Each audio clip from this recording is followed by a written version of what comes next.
Premier thème je dirais, m'est très cher. On le voit dans beaucoup de communes aujourd'hui, pas forcément ici, mais enfin, encore que ça arrive sur Pau, c'est le respect de la laïcité. Dans beaucoup de communes, ça n'existe plus, et pour moi, c'est fondamental.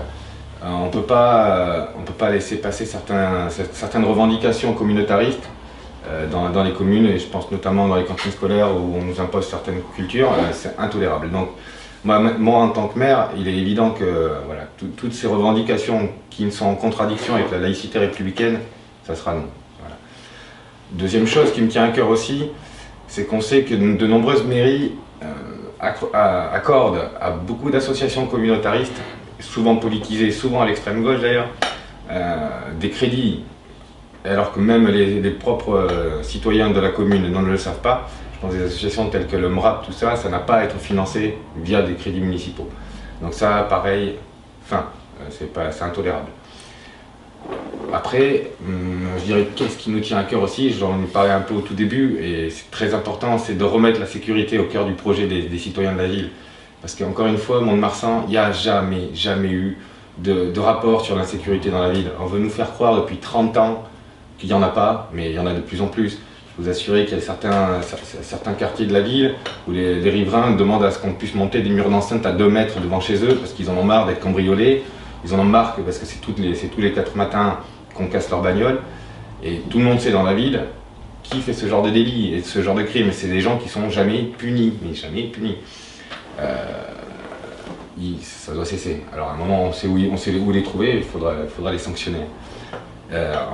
Pour en parler de ces gens-là, ils habitent 2 camps bien spécifiques en plein centre-ville, 2 camps qu'ils exploitent de manière tout à fait illégale.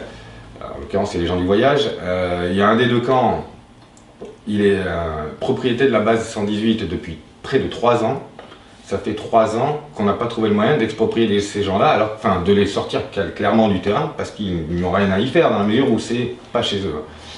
Et la mairie sortante n'a rien trouvé de mieux dans l'idée électoraliste, justement pour pas que ces gens-là ne votent pas pour elle, que de leur créer des logements sociaux contre tous les avis de tous les tribunaux administratifs de la région. La mairie a été déboutée 2 fois, elle a quand même engagé des travaux dans un quartier de la ville pour reloger ces gens-là, où les 10 logements sont payés par l'ensemble des citoyens montois, c'est intolérable, et où les loyers vont être sur des sommes absolument maudites, voire où on va dans le grand ridicule. C'est-à-dire c'est un truc qui est annoncé comme 50 € de moyenne de loyer, ce qui est intolérable. Il y a dans la ville de nombreuses personnes qui aimeraient pouvoir bénéficier, parce qu'elles sont aussi sur des minima sociaux, de loyer à 50 €. Je ne vois pas pourquoi on créerait un camp où ça va être forcément communautariste, parce que ce n'est pas forcément des gens qui vont se mêler à la population, alors qu'on peut, à la limite, pourquoi pas reloger ces gens-là quand on va devoir les sortir de leur camp, mais de les disséminer dans à peu près tous les endroits où il y a des logements sociaux dans la ville, pour s'éviter, encore une fois, ce communautarisme. Surtout que c'est au prix du montoir. Ça, c'est pas faisable.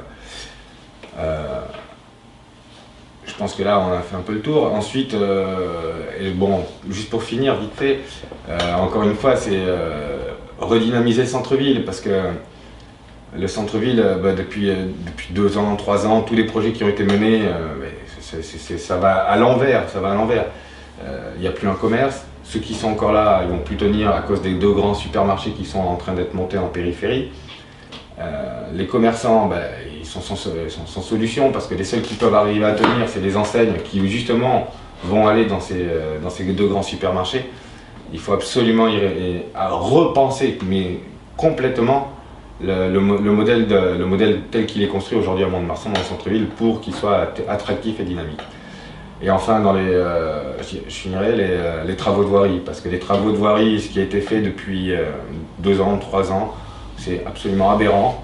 On a refait 2 grandes avenues, dont l'une, la route de Bayonne, dans un faste absolument irréel, avec des petites lumières, on se croirait dans une maison close quand on se promène la nuit. Enfin bon, c'est complètement surréaliste.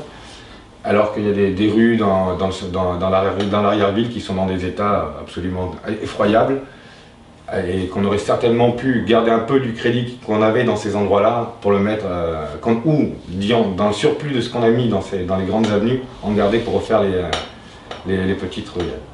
Et puis d'ailleurs, dans les dépenses inutiles, je rajouterai la construction des berges, parce que c'est très joli, mais enfin ça n'a aucune utilité.